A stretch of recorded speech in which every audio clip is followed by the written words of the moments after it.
అదే RTV app వార్తల్ని క్షణాల్లో చదివే అవకాశం ఉంటుంది. ఒక న్యూస్ పేపర్, ఒక టెలివిజన్ ఛానల్ మీ చేతుల్లో ఎప్పుడు ఉంటాయి. చాలా పెద్దవాళ్ళందరూ వాకింగ్ పోతుంటారు ఉదయం పూట. చాలా ఇబ్బందికరంగా ఉంది. మేము చాలాసార్లు ప్రభుత్వాన్ని తెలియపరిచాము. ఈ మధ్య ఎలక్షన్స్ ముందు మన శ్రీధర్ రెడ్డి గారికి చెప్పడం ద్వారా చాలా తొందరగా స్పందించి ఎలక్షన్ కాగానే త్వరగా పూర్తి చేస్తామని చెప్పారు. ఆ మాట నిలబెట్టుకుంటున్నారు. మాకు చాలా సంతోషకరమైనటువంటి విషయం. ముఖ్యంగా మా వీధిలో ఎక్కువ మంది రాకపోకలు సాగిస్తారు. మాకు రైల్వే ట్రాక్ దగ్గర ఒక తూము ఉంది. ఆ తూము నుంచి కూడా వాహనాలు రాకపోకలు ఇక్కడ ఎక్కువ ఉంటాయి. ఇది మాకు ఇక్కడ యోగా తరగతులు నడుస్తాయి. దానివల్ల కూడా పిల్లలు చాలామంది వస్తూ పోతుంటారు.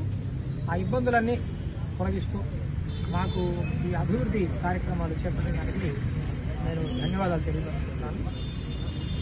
శ్రీధర్ రెడ్డి గారికి ముఖ్యంగా చాలా ముఖ్యమైన సంతోషం. 22వ డివిజన్లో దాదాపు 1,30,00,000 రూపాయల వ్యయంతో అభివృద్ధి పనులు వేగవంతంగా జరుగుతున్నాయి. మరీ ముఖ్యంగా 22వ డివిజన్ భక్తవత్సల నగర్ యొక్క శాస్త్రి గారి వీధి, ఈ వీధిలో అధ్వాన్నపు రోడ్లతో అనేక సంవత్సరాలుగా ఈ వీధిలో ఉండే ప్రజలు లేదా ఈ వీధి గుండా వెళ్లే ప్రజలు నరక యాతన అనుభవించినటువంటి పరిస్థితి. ఆ యొక్క రోడ్డుకి ఎట్టకేలకి ఈరోజు మోక్షం కలిగింది. ఈరోజు ఈ రోడ్డు పనులకి శంకుస్థాపన చేసుకోవడం జరిగింది. వేగవంతంగా పనులు పూర్తి చేసి, ఎందుకని చెప్తున్నానంటే, ఒక దగ్గర ఒక టెంకాయ కొట్టి ప్రారంభోత్సవం చేశామంటే టెంకాయ కొట్టాం, ప్రారంభోత్సవం చేశాం, పూలు చల్లారు, ఫ్లెక్స్లు కట్టారు, కెమెరాలు వచ్చారు, పని అయిపోయింది. తర్వాత అసలు పని జరుగుతుందా లేదా అన్నది అంచనా కూడా లేకుండా పోవటం. కానీ నేను శాసనసభ్యుడిగా ఉన్నంత కాలం గత 10 ఏళ్లుగా ఏ విధంగా ప్రవర్తించానో ఇప్పుడు కూడా అదే పరిస్థితి. 5 ఏళ్లు కూడా ఎక్కడైనా సరే ప్రారంభోత్సవం చేశామంటే ఆ పని చెప్పిన కాల వ్యవధిలోగా పూర్తి చేయాలా. అదేవిధంగా ఈరోజు అధికారులని కాంట్రాక్టర్ అనడం జరిగింది. వారు చెప్పినటువంటి మాట 3 రోజుల్లో ఈ రోడ్డు పూర్తి చేసి ఆ తర్వాత 12 రోజులు క్యూరింగ్, అంటే 15 రోజుల్లో ఈ యొక్క 22వ డివిజన్ శాస్త్రి గారి వీధిలో ఈ యొక్క రోడ్డుని పూర్తి చేసి ఇవ్వటం జరుగుతుంది. ఇంతేకాకుండా రూరల్ నియోజకవర్గంలో గత 7 నెలలుగా కోట్లాది రూపాయల అభివృద్ధి పనులు సాగుతున్నాయో ప్రతి దగ్గర కూడా తేదీ చెప్పి ఉన్నాం, నెల చెప్పి ఉన్నాం. ఆ తేదీ ప్రకారం, నెల ప్రకారం పూర్తి చేసి అందిస్తామని. ఇదే కాకుండా రాబోయే రోజుల్లో మరిన్ని నిధులు నెల్లూరు రూరల్ నియోజకవర్గానికి రాబోతున్నాయి.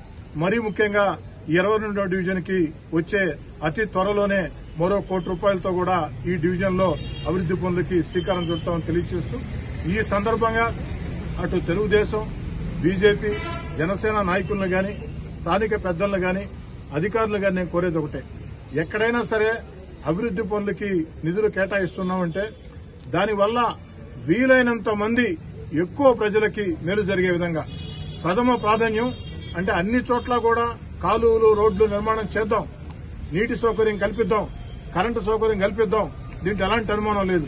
అయితే ప్రథమంగా ఎక్కువ ప్రజలు ఎక్కడైతే దానివల్ల ఉపయోగం ఉంటుందో అక్కడ ఆ నిధులు ఖర్చు పెట్టాలని, ఆ యొక్క పనులు కూడా దగ్గరుండి పర్యవేక్షించుకుని 10 కాలాలు ఉండే విధంగా నాణ్యతా ప్రమాణాలతో ముందుకు సాగాలని చెప్పి కోరుకుంటూ, ఈ రోజు రాష్ట్రంలో తెలుగుదేశం పార్టీ కూటమి అధికారంలోకి వచ్చిన తర్వాత రాష్ట్రం అంతా కూడా అభివృద్ధి పనులు వేగవంతంగా జరుగుతున్నాయి.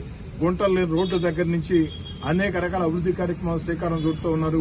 ఒక పక్క సంక్షేమం, మరో పక్క అభివృద్ధి కార్యక్రమాలు, మరో పక్క భవిష్యత్ ఆంధ్రప్రదేశ్ అభివృద్ధి, వీటన్నిటి కోసం నిరంతరం పనిచేస్తున్నటువంటి గౌరవ ముఖ్యమంత్రి నారా చంద్రబాబు నాయుడు గారికి, అదేవిధంగా భారతదేశ గౌరవ ప్రధానమంత్రి నరేంద్ర మోడీ గారికి, ఉప ముఖ్యమంత్రి పవన్ కళ్యాణ్ గారికి ప్రజల పూర్తి ఆశీస్సులు ఉండాలని చెప్పని కోరుకుంటున్నాను.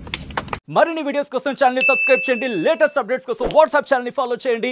అండ్ లింక్ డిస్క్రిప్షన్ లో ఉంది.